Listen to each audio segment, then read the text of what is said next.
మీ business ఏదైనా మీ ఊర్లో promotion చేయాలంటే అది సుమన్ టీవీతోనే సాధ్యం. ఇప్పుడే సంప్రదించండి. లా ఆఫ్ అట్రాక్షన్ అంటే ఆకర్షణ సిద్ధాంతం. అంటే ఇక్కడ ఏంటంటే మెయిన్ మనం ఏది కోరుకుంటే అది పొందడం ఈజీగా పొందగలుగుతాం అనమాట. అంటే ఒక మంచి హౌస్ కావచ్చు, లేదంటే ఒక మంచి జాబ్ మనం కోరుకున్న జాబ్ కానీ, లేదంటే సంపద. సో ఇలాగా అలాగే రిలేషన్షిప్, ఈ హెల్త్, ఈ విధంగా ఇవన్నీ కూడా మనకు ఆకర్షణ సిద్ధాంతం ద్వారా సాధ్యమవుతాయి అన్నమాట.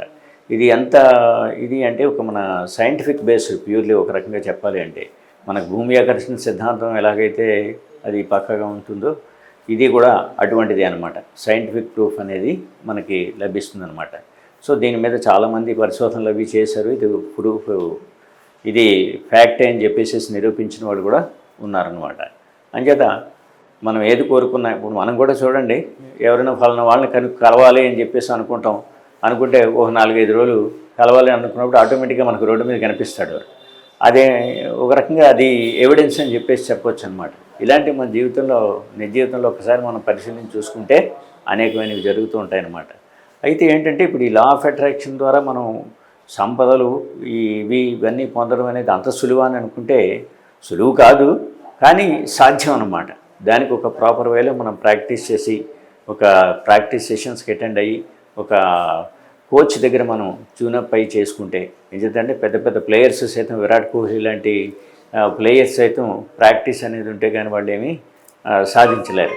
అంచేత ప్రాక్టీస్ చేయడం ద్వారా మనం ఇవేవైనా సరే ఈజీగా మన గోల్స్ని రీచ్ అవ్వడం అనేది సాధ్యమే. అయితే ఆల్రెడీ చాలామంది కాన్సెప్ట్ గురించి చెప్పుకున్నారు. ఇప్పుడు చాలామందికి ఐడియా ఉంది. ఇప్పుడు ఆ వేలో ఏదైనా అట్రాక్ట్ చేద్దాం అనుకున్న వాళ్ళు, ఆ పార్టిసిపెంట్స్ అందరికీ కూడా ఈ లా ఆఫ్ అట్రాక్షన్ గురించి వాళ్ళకి తెలుసు. వాళ్ళు ఆల్రెడీ కొంత చేస్తున్నారు. అయితే ఏంటంటే కొంతమంది సక్సీడ్ అవ్వలేకపోతున్నారు. దానికి మెయిన్ కారణం ఏమిటి అంటే ఇది ప్రాపర్గా ప్రాక్టీస్ అనేది చేయకపోవడం వల్ల. ఆ ప్రాక్టీస్ అనేది ఒక అనుభవజ్ఞుడైన కోచ్ దగ్గర ఉంటేనే అది జరుగుతుంది, కానీ ప్రాపర్గా జరగదనమాట. అందుకనే మనం పిల్లల్ని స్కూల్కి పంపిస్తాం. ఇంటి దగ్గర వాడు ఎంత తెలివైన వాడైనా ఇంటి దగ్గర చదివేసుకుని మంచి ర్యాంక్ తెచ్చేసుకుని చేయలేడు కదా. అందుకనే మనం స్కూల్కి పంపిస్తాం. ఆ ఎన్విరాన్మెంట్లో నేర్చుకునే పరిస్థితులు అవన్నీ కూడా భిన్నంగా ఉంటాయన్నమాట. సో మనం ఆ విధంగా ఆ ప్రాక్టీస్ సెషన్స్ అనేవి మనం కండక్ట్ చేయబోతున్నాం అనమాట. ఇది ఒక రకంగా ఇప్పటివరకు అలాంటివి ఎక్కడ లేవు నాకు తెలిసినంతవరకును. ఆ విధంగా మనం ప్రాక్టీస్ చేయిస్తాం అనమాట. యాక్చువల్గా ఇది కొంతవరకు గైడెడ్ మెడిటేషన్ అని చెప్పొచ్చు. అయితే పూర్తిగా గైడెడ్ మెడిటేషన్ మాత్రం కాదు. ఏం చేద్దంటే వాళ్ళు ప్రాపర్గా ప్రాక్టీస్ చేస్తున్నారా లేదా అనేది మనం దగ్గరుండి ట్యూనప్ చేస్తాం. ఆ విధంగా వాళ్ళని స్టెప్ బై స్టెప్ ఒక లెవెల్కి తీసుకెళ్ళి ఆ ఫ్రీక్వెన్సీ మ్యాచ్ అయ్యేటట్టుగా.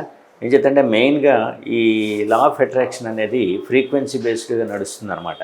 హయ్యర్ ఫ్రీక్వెన్సీకి మనం వెళ్తే ఈజీగా అట్రాక్ట్ చేయడం అనేది సాధ్యం అనమాట. సో ఎప్పుడూ మనం పాజిటివ్ థింకింగ్, పాజిటివ్ యాటిట్యూడ్ అనేది ఉన్నప్పుడు ఇది సాధ్యమవుతుందన్నమాట. ఆ పాజిటివిటీ డెవలప్ అవ్వాలి అంటే దానికి మనకు కృషి కూడా అవసరం. ఆ విధంగా మనం హయ్యర్ ఫ్రీక్వెన్సీకి మనం ఎలా తీసుకెళ్తాం అనేది మనం నేర్పిస్తాం అనమాట. కొన్నాళ్ళు ప్రాక్టీస్ చేసేసరికి ఆటోమేటిక్గా వాళ్ళు రొటేషన్లోకి వెళ్ళిపోతారు. So they can easily manifest what ever they want. ఆ విధంగా వాళ్ళు కోరుకున్నవన్నీ కూడా సాధించుకోగలుగుతారు అనమాట.